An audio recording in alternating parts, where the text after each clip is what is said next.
Hello friends, good evening.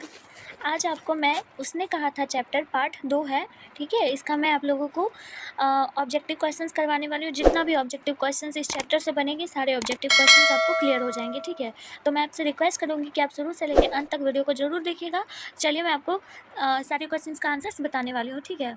तो ये सारे क्वेश्चन जो है वो PYQ हैं, ओके। तो फर्स्ट क्वेश्चन है, हिंदी कहानी के विकास में मील के पत्थर कौन सी कहानी मानी जाती है। मील का पत्थर कौन सी कहानी को मानी जाती है। हम लोगों ने जितनी भी अपने पाठ में कहानियाँ पढ़ी उस पाठ में मील का पत्थर कहानी कौन सा चैप्टर है। तो मील का पत्थर हमारा उसने कहा था जो चैप्टर है वही है। ऑप्शन नंबर ए करेक्ट होगा। ये खास क्वेश्चन है, ये पूछा जा चुका है, ठीक है। सेकेंड नंबर क्वेश्चन है, तेरी कुरमाई हो गई का किस कहानी से संबंध है। इस तरह से भी क्वेश्चन पूछा जाता है कि से पूछा गया है, ठीक है। ऑप्शन नंबर बी हो गई, ओके। चलिए थर्ड नंबर क्वेश्चन है, बिना फेरे घोड़ा बिगड़ता है और बिना लड़े सिपाही, यह पंक्ति किस कहानी में है। बिना फेरे घोड़ा बिगड़ता है और बिना लड़े सिपाही, तो ये कहानी, ये जो पंक्ति है, ये जो लाइन है, ये उसने कहा था चैप्टर से ली गई है। इसमें जो आप कह सकते हैं सिपाही, तो सिपाही शब्द और बिना घोड़ा, तो ये जो बात है उसने कहा था चैप्टर से लिया गया। तो इसका करेक्ट ऑप्शन क्या हो जाएगा। ऑप्शन नंबर डी हो जाएगा, ठीक है। चलिए मैं आगे बढ़ती हूँ। 4 नंबर क्वेश्चन है, बुद्ध का कांटा किस रचना किनका है। बुद्ध का कांटा रचना किनका है। बुद्ध का कांटा रचना चंद्रधर शर्मा गुलेरी जी का है। यही चैप्टर उसने कहा था, उन्होंने लिखा है, ठीक है। तो चंद्रधर शर्मा गुलेरी जी का बुद्ध का कांटा लिखा हुआ है। मैं आपको बता दूं कि रचनाएं वही मैं आप लोगों को ऑब्जेक्टिव में करवाऊंगी जो बहुत ही इंपॉर्टेंट है, ठीक है। 5 नंबर क्वेश्चन है, चंद्रधर शर्मा गुलेरी किस सदी के प्रमुख लेखक थे। मतलब कि चंद्रधर शर्मा जो थे वो किस शताब्दी के लेखक थे। तो वो 20वीं शताब्दी के लेखक थे, ठीक है। करेक्ट ऑप्शन नंबर डी हो जाएगा, ओके। 6 नंबर क्वेश्चन है, गुलेरी जी ने कुल कितनी कहानियाँ लिखी है। चंद्रधर शर्मा गुलेरी ने कुल कितनी कहानियाँ लिखी है। तो उन्होंने कुल 3 कहानियाँ लिखी हैं, ठीक है। चंद्रधर शर्मा ने कुल 3 कहानियाँ लिखी हैं। तो ऑप्शन नंबर सी इसका करेक्ट हो जाएगा, ओके। ये देखिए सारा क्वेश्चन पूछा जा चुका है आपके एग्जाम में। 7 नंबर क्वेश्चन है, लहना सिंह, अरे यार 7 नंबर क्वेश्चन है, उसने कहा था कहानी का नायक है। उसने कहा था हमें जो सबसे मेन रोल, लीडिंग रोल था किसका था। तो वो लहना सिंह का था, ठीक है। लीडिंग रोल लहना सिंह का था, ओके। इसका करेक्ट ऑप्शन नंबर ए हो जाएगा, ओके।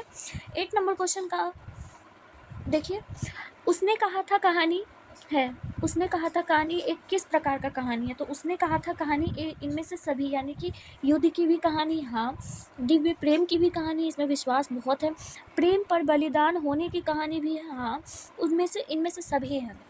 तो इसका करेक्ट ऑप्शन हमारा डी हो जाएगा। ये क्वेश्चन बहुत इंपॉर्टेंट है, ठीक है, इंपॉर्टेंट है ये, ओके। तो याद कर लीजिएगा आप लोगों के, इसमें याद करने का नहीं है, हमने आपको कहानियाँ पढ़वाई है, सारांश करवाया है, तो आपको पता होगा इसका आंसर। 9 नंबर क्वेश्चन है, उसने कहा था कहानी में किस शहर का चित्रण है। उसने कहा था जो कहानी है स्टार्टिंग में ही बताया जाता है कि वो अमृतसर में मिले थे एक दूसरे से, ठीक है, बाजार में। तो करेक्ट ऑप्शन इसका ए हो जाएगा, ओके। चलिए 10 नंबर क्वेश्चन है, लहना सिंह के गाँव का क्या नाम है। लहना सिंह जहाँ अपने गाँव में रहते थे तो उनके गाँव का नाम मांझे था, ठीक है। उनके गाँव का नाम क्या था, मांझे। मांझे का चर्चा किया गया है आपकी किताब में। 11 नंबर क्वेश्चन है, लहना सिंह किस पद पर था। लहना सिंह जो है वो किस पद पर था। तो वो जमादार के पद पर था, जमादार के पद पर था, ठीक है, जमादार। सारा बहुत ही इंपॉर्टेंट क्वेश्चन है भाई, आप लोग याद कर लो, बहुत ही ज़रूरी है ये सब याद करना। 12 नंबर क्वेश्चन है, लहना सिंह की मृत्यु किसकी गोद में हुई। लहना सिंह की मृत्यु जो है वो बजीरा सिंह की गोद में हुई थी, ठीक है। लहना सिंह की मृत्यु बजीरा सिंह की गोद में हुई, ठीक है। ऑप्शन नंबर बी करेक्ट हो जाएगा, ओके। सारा जब जो कहानी अच्छे से पढ़ लेगा ना उसका एक भी ऑब्जेक्टिव नहीं छूटेगा। 13 नंबर क्वेश्चन है, पलटन का विदूषक कौन था। पलटन का विदूषक बजीरा सिंह ही था। पलटन का विदूषक बजीरा सिंह था, क्योंकि बजीरा सिंह जो था वो अपने सिपाहियों में सबसे मुख्य था, ठीक है। बजीरा सिंह जो जिसकी शादी हुई थी लड़की से, ठीक है। तो ऑप्शन नंबर सी करेक्ट हो जाएगा। 14 नंबर क्वेश्चन क्या है, सूबेदार हजारा सिंह के लड़के का नाम था। क्या नाम था सूबेदार हजारा सिंह के लड़के का नाम था बोधा सिंह। उसके बेटे का नाम था बोधा सिंह, ठीक है, उसके बेटे का नाम था Bodha Singh. Option number A correct हो जाएगा। 15 नंबर क्या क्वेश्चन है, भारतीय सिपाहियों का किसके साथ संघर्ष हुआ था। भारतीय जो सिपाही ये लोग लड़ाई कर रहे थे तो इनका जो संघर्ष था वो जर्मनी के साथ था, जर्मनी के लोगों के साथ था। तो करेक्ट ऑप्शन नंबर डी हो जाएगा। ओके, 16 नंबर क्वेश्चन है, जर्मन लेफ्टन को किसने मार गिराया था? जो लेफ्टन था, जर्मनी का जो लेफ्टन था, उसको किसने मारा था?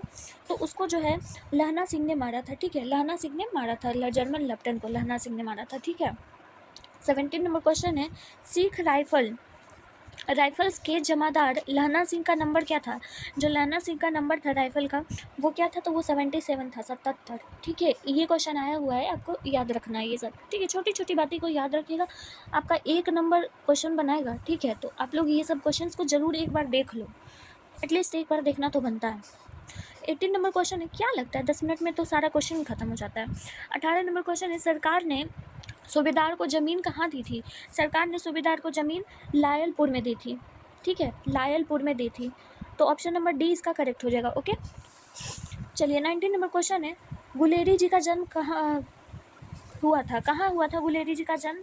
तो गुलेरी जी का जन्म जयपुर में हुआ था, राजस्थान जयपुर में। ठीक है, राजस्थान जयपुर में हुआ था। ऑप्शन नंबर बी करेक्ट हो जाएगा। ओके, चलिए 20 नंबर क्वेश्चन देखते हैं, कुरमाई का क्या अर्थ है?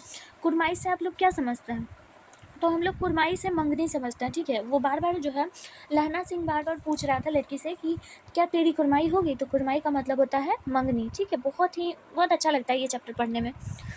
21 नंबर क्वेश्चन है, बोधा कौन था? बोधा कौन था? सूबेदार हजारा सिंह का बेटा था। ठीक है, हजारा सिंह का बेटा था, और जो जिससे लड़की की शादी हुई थी उसका बेटा था। तो सूबेदार हजारा सिंह का बेटा था। तो ऑप्शन नंबर डी करेक्ट हो जाएगा। ओके, 22 नंबर क्वेश्चन है, चंद्रधर शर्मा गुलेरी की कहानी कौन सी है? चंद्रधर शर्मा गुलेरी जी ने उसने कहा था चैप्टर को लिखा है। ठीक है, यहाँ पे सही कर लीजिएगा कौन सी होगा। ठीक है, तो करेक्ट ऑप्शन नंबर सी होगा। ओके, चलिए 23 नंबर क्वेश्चन है, कौन सी कहानी चंद्रधर शर्मा गुलेरी की लिखी हुई है? तो उसने कहा था, सेम क्वेश्चन है ना, ऑप्शन नंबर सी। आपको बार बार रिपीट क्वेश्चन हो रहा है ताकि आपको जल्दी याद हो जाए। 24 नंबर क्वेश्चन है, लहना सिंह सूबेदार को वापस बुलाने के लिए किसे भेजता है? लहना सिंह सूबेदार को वापस बुलाने के लिए वजीरा सिंह को भेजता है। ऑप्शन नंबर ए करेक्ट हो जाएगा। ओके, 25 नंबर क्वेश्चन है, सूबेदारनी ने अपने पति एवं पुत्र को रक्षा के लिए किससे कहा था कि हाँ तुम मेरे पति और बेटे की रक्षा करना युद्ध पे? तो उन्होंने कहा था लहना सिंह से। ठीक है, लहना सिंह से कहा था जब वो मिलने के लिए आए थे। तो ठीक है, ऑप्शन नंबर बी, और उसने अपने वादे को निभाया भी। ठीक है, 26 नंबर क्वेश्चन है, लहना सिंह का सिर अपनी गोद में लेकर कौन बैठा हुआ था? लहना सिंह का सिर अपनी गोद में लेकर वजीरा सिंह बैठा हुआ था। ठीक है, ऑप्शन नंबर सी करेक्ट होगा। 27 नंबर क्वेश्चन है, लहना सिंह के मामा कहाँ रहने वाले थे?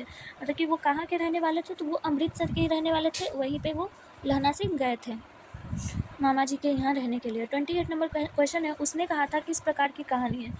तो ये जो है आप उसने कहा था कहानी ये कर्म प्रधान है, मतलब कि जैसा कर्म वैसा मिलेगा आपको। तो कर्म प्रधान ये कहानी है। ऑप्शन नंबर बी करेक्ट होगा। ठीक है, चलिए कितनी जल्दी हम लोग क्वेश्चंस कर लेते हैं। 29 नंबर क्वेश्चन है, पुरानी हिंदी रचना किसकी है? पुरानी हिंदी रचना चंद्रधर शर्मा गुलेरी जी की है। पुरानी हिंदी रचना चंद्रधर शर्मा गुलेरी जी की है। ठीक है, चलिए आगे देखते हैं। 30 नंबर क्वेश्चन है, कीरत सिंह कौन था? कीरत सिंह कौन था? तो वो लहना सिंह का भतीजा था। लहना सिंह का भतीजा था। ये ज़्यादा डीप में क्वेश्चन आ गया। ठीक है, ऑप्शन नंबर बी करेक्ट होगा। ओके, 31 नंबर क्वेश्चन है, बचपन में लहना सिंह लड़की से बार बार कौन सा प्रश्न करता था? तो वो पूछता था कि तेरी कुरमाई हो गई क्या? यही प्रश्न वो बार बार पूछता था लहना सिंह लड़की से। ठीक है, चलिए मुझे उम्मीद है कि आपको ये सारा क्वेश्चन समझ आ गया। इससे ज़्यादा इस चैप्टर से कुछ भी क्वेश्चन नहीं आएगा। हाँ, लेखक के बारे में आ सकता है, तो लेखक का भी ऑलमोस्ट मैं सारा करवा दी हूँ। ठीक है, तो आई होप कि आपको ये वीडियो पसंद आया होगा। आप लोग पढ़ाई करते रहिए। मैं मिलती हूँ फिर नेक्स्ट वीडियो में, तब तक के लिए बाय।